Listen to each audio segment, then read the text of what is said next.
اللهم صل على محمد وعلى آله محمد. اللهم صل على محمد وعلى آله محمد. Assalamualaikum. Minta maaf lah lama tak update ya. Juga salam sejahtera ucap kepada anda semua. Minta maaf lagi sekali ya sebab lama tak update dan 3-4 hari juga ni. Setelah cuti sekolah ada urusan sikit yang perlu diuruskan. Untuk makluman kali ini saya rekod di tepi jalan. Kalau ada bising sedikit saya minta maaf lah. Tapi kita akan usahakan yang terbaik. Baik, kita teruskan dengan episod yang seterusnya daripada Tok Awangah. Episod yang ke-92. Kebumi mayat kerat kepala.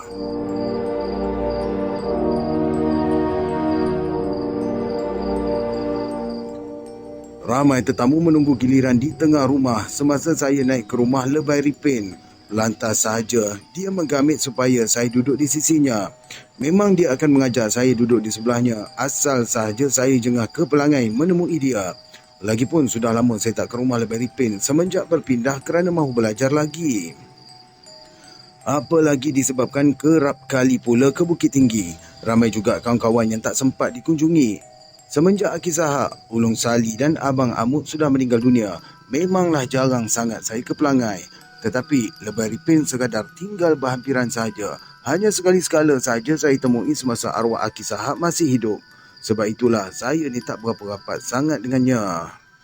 Tetapi dia riang benar sekiranya saya berkunjung ke pelangai, singgah juga ke rumahnya. Mulanya becok menyuruh isterinya iaitu Mas Seni untuk siapkan hidangan sekalipun sekadar gulai ikan kering yang rencah pisang muda. Apalagi kalau saya ni datang bersama dengan isteri saya, bertambah becok pula lah Mas Seni ni mahu melayani. Mereka ni tak peduli sangat tentang tetamu yang ramai menunggu meminta doa hingga terpaksa sampai santak tengah malam. Semasa saya berkunjung bersama isteri, saya ke rumahnya inilah Andak Soyah datang ke situ bersama dengan suaminya Udin Punggah. Mereka suami isteri gembira benar disebabkan penyakit gatal-gatal badan yang dihidapi oleh Mahani semakin bertambah pulih. Saya ni masih ada sikit-sikit gangguannya tuan, ujar Andak Soyah mengerling suaminya Udin Punggah. Malam ni Ustaz ada sama, bolehlah dia bantu. Sengaja Lebai Ripin menolak kepada saya dengan tersenyum memandang ke arah saya. Mani pun dah sembuh lah tuan.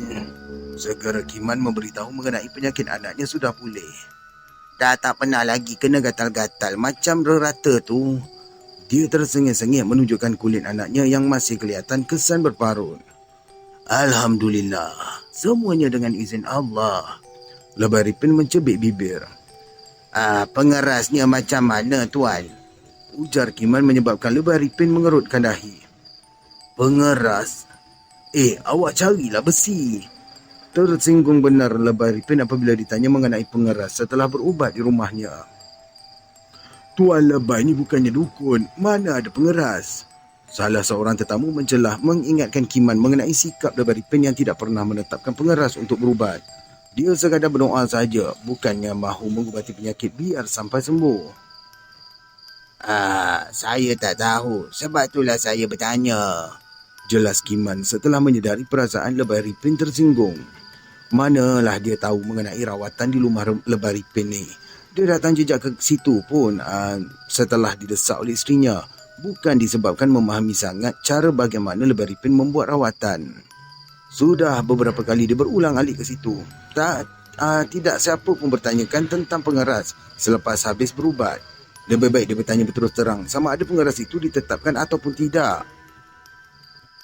Disebabkan Andak Soyah sekeluarga datang lebih awal dari tetamu yang lain, sengaja Lebai Ripin memanggilnya mara ke hadapan. Andak Soyah ni disuruh duduk berlunjurkan kaki bersama dengan Mahani. Sewaktu Lebai Ripin memegang ibu jari kaki Andak Soyah, dia masih terjerit kuat seolah-olah dicucuh besi panas. Okey, baiklah, ni saya dah tukar tempat. Agak-agak bunyi bising tu kurang banyak lah agaknya ya. Tetapi Mahani tidak menanggung sakit apa-apa. Bibir yang pucat juga sudah mula merah semula. Sekalipun kulitnya kesat seolah-olah bersalin kulit.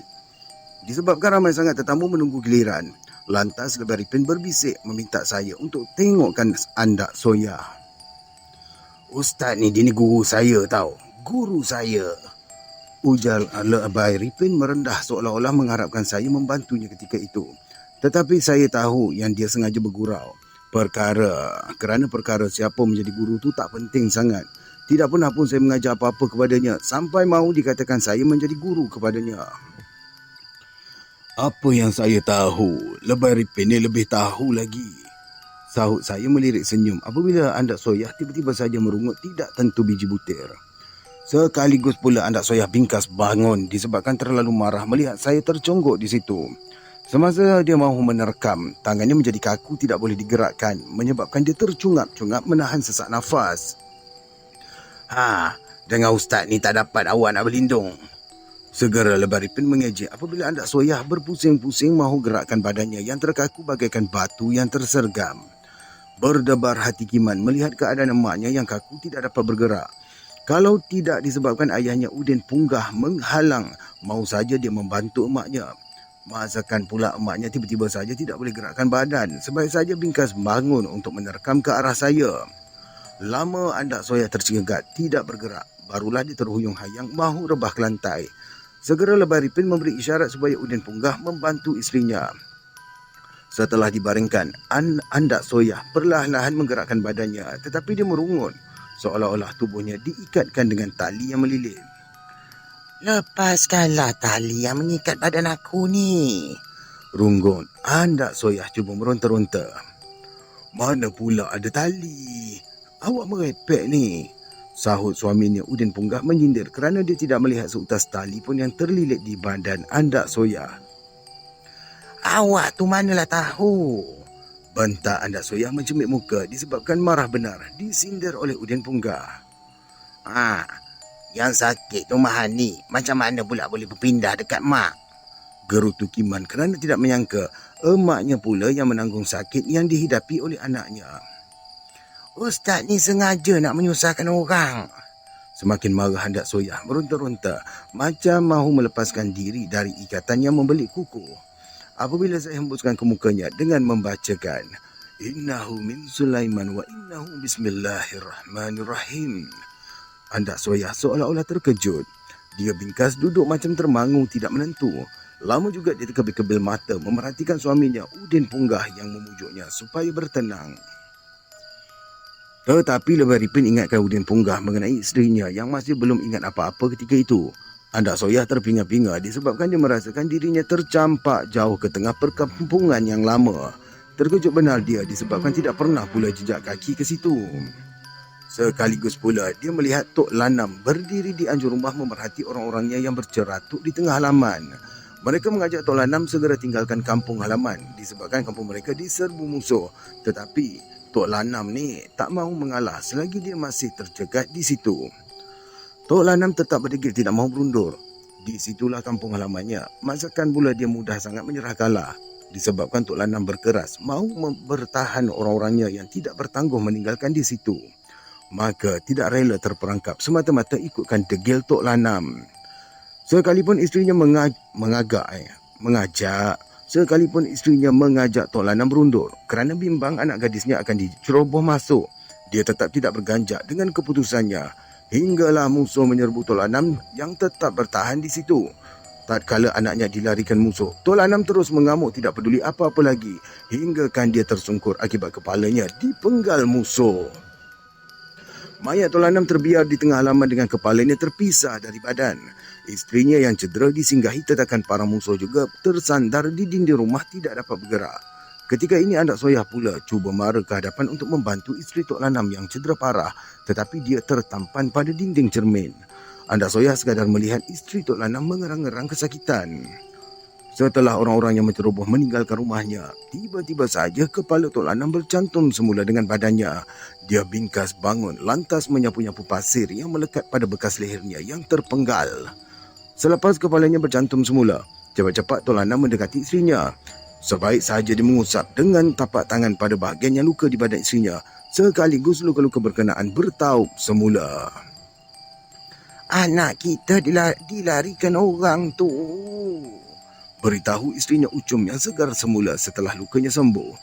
Tak apa, dia takkan buat jahat, ujar Tok Lanam mencemit muka. Dia nak ambil anak kita jadi isterinya. Silap ni dialog dia. Dia nak ambil anak kita jadi isterinya. Biarlah. Gerutunya tidak mahu berdendam apa-apa lagi. Bagaimana kalau dia tahu awak macam ni? Bimbang juga Ucum sekiranya musuh datang semula menyerbu. Sebaik saja mereka dengar Tok Lanam bangun semula setelah kepalanya terpenggal. Kalau mereka tahu, tentu huru-hara lagi. Bisiknya seolah-olah kesal dengan kejadian tersebut. Terpaksa Tok Lanam mengajak isterinya lari ke hutan. Tatkala bertemu dengan kawannya Hitam Sunoh di kawasan hutan, lantas Tok Lanam beritahu mengenai kejadian yang menimpanya. Dia memujuk Hitam Sunoh, meminta orang-orangnya yang lari itu ke hutan balik semula ke kampung halaman. Kemudian dia berpesan pada Hitam Sunoh supaya buatkan kubur pada dua bukit yang dipisahkan oleh anak air. Sewaktu orang-orang musuhnya, kenapa dia tak kata sewaktu musuh-musuhnya kan? Sewaktu musuh-musuhnya dari kampung seberang menjengah ke situ setelah diberitahu oleh anak gadis Tok Lanam supaya kebumikan mayat ayahnya, Ram Sunoh mengakui mematuhi wasiat Tok Lanam. Ni dia, kenapa Ram Sunoh pula tadi Hitam Sunoh? Kepalanya ditanamkan di sebuah bukit, sementara badannya di sebuah bukit yang lain dengan dipisahkan oleh anak air.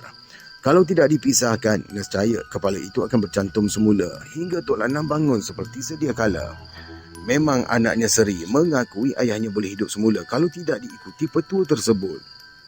Kisah ni macam kisah mana dekat Negeri Sembilan Kisah dulu-dulu Minangkabau ke apa saya tak pasti. Tapi rasanya kisah ni ada cerita pada orang-orang Negeri Sembilan. Kalau tak salah saya rasa ya ni. Okey, baik kita teruskan. Sawar yang berkahwin dengan Seri juga tidak berniat mahu teruskan dendamnya terhadap Tok Lanam. Apa sangat mahu terus berendam kalau Seri sudah rela menjadi isterinya setelah Tok Lanam terbunuh. Sebab itu dia mahukan orang-orangnya segera kebumikan mayat Tok Lanam. Tetapi semasa orang-orang Sawar datang menjengah ke situ, mereka tidak lagi menemui mayat Tok Lanam yang terpenggal kepala. Masing-masing menjadi gementar kerana bimbang Tok Lanam akan membalas dendam setelah Bingkas bangun semula. Mereka juga dengar mengenai Tok Lanam boleh bangun semula setelah terkejang kaku tidak bergerak. Sebab itulah mereka penggal kepala Tok Lanam biar tidak boleh bangun untuk membalas dendam. Sebelum Sawar menyerbu ke perkampungan Tok Lanam, dia juga sudah diberitahu mengenai Tok Lanam pernah diterkam harimau sampai seluruh badannya cala-balara macam berkecai habis. Tetapi tidak sampai harimau berkenaan memamah Tok Lanam apabila dia menggelepar akibat seluruh badannya kejang kaku. Harimau berkenaan bagaikan termakan racun tatkala darah Tok Lanam berlumuran di taringnya. Tatkala embun pagi, Tok Lanam Bingkas bangun dengan mengusap-ngusap seluruh tubuh badannya dengan tapak tangan. Luka-luka cala-balar akibat diterkam harimau itu bertaut semula, seolah-olah tidak berbekas langsung di kerkah binatang ganas itu. Sebab itu, Sawar mahu orang-orangnya penggal sahaja leher Tok Lanam biar mati sekaligus. Apabila orang-orang Sawar menyedari mayat Tok Lanam tidak ada lagi tergolek di tengah halaman rumahnya, tidak bertangguh mereka memberitahu Sawar. Bimbang juga Sawar sekiranya Tok Lanam akan menjelma di hadapannya lantas membalas dendam. Tetapi Seri ingatkan dia supaya jangan berenggang langsung dengannya. Tentu ayahnya tidak akan tergamak membalas dendam setelah menyedari Sawar menjadi menantunya. Memang Sawar tidak terniat langsung mahu berkahwin dengan Seri, kerana dia datang menyerbu ke kampung Tok Lanam itu semata-mata mencari anak raja yang disembunyikan. Tok Lanam berkeras tidak mahu serahkan anak raja yang bersembunyi di kampungnya setelah dituduh anak raja itu mahu menipu. Dia mengaku berhak menjadi raja sekalipun sekadar kerabat sahaja yang tidak mempunyai apa-apa kedudukan. Tetapi Tok Lanam terpaksa lindungkan juga disebabkan anak raja berkenaan berkahwin dengan anak perempuannya. Masakan pula dia rela serahkan menantunya kepada Sawar untuk ditawan sebelum diserahkan kepada raja. Tok Lanam sendiri tidak tahu raja mana yang mahu menangkap menantunya itu, semata-mata mengaku dirinya anak raja sebelum berkahwin dengan anak perempuan Tok Lanam. Tidak patut Sawar berasa marah sekiranya lelaki itu mengaku dirinya anak raja, kerana Tok Lanam sendiri yang menjadi mangsa. Sebab itulah dia berkeras melawan Sawar sekali lelaki itu Sebab itu dia berkeras melawan Sawar. Sekali lelaki itu mewakili raja. Tok Lanam sendiri tidak tahu raja mana yang diwakili. Tidak tahu, dia teruknya tempoh dia. Tok Lanam sendiri tidak tahu raja mana yang diwakili oleh Sawar apabila menyerbu ke kampung halamannya. Tok Lanam hidup semula weh. Gementar orang-orang Sawar memberitahu sebaik sahaja Sawar datang jejak kaki ke situ. Kita cari mayatnya dan kebumikan, ujar Sawar tenteramkan hatinya sendiri yang rusuh setelah menyedari Tok Lanam tidak ada lagi tergolek di tengah halaman. Tok Lanam sudah dikebumikan, sahut Hitam Sunuh memberi jaminan bahawa mereka tidak akan diganggu lagi. Bagaimana Hitam kebumikan ayah? Desak Seri seolah-olah tidak percaya dengan pengakuan Hitam Sunuh itu.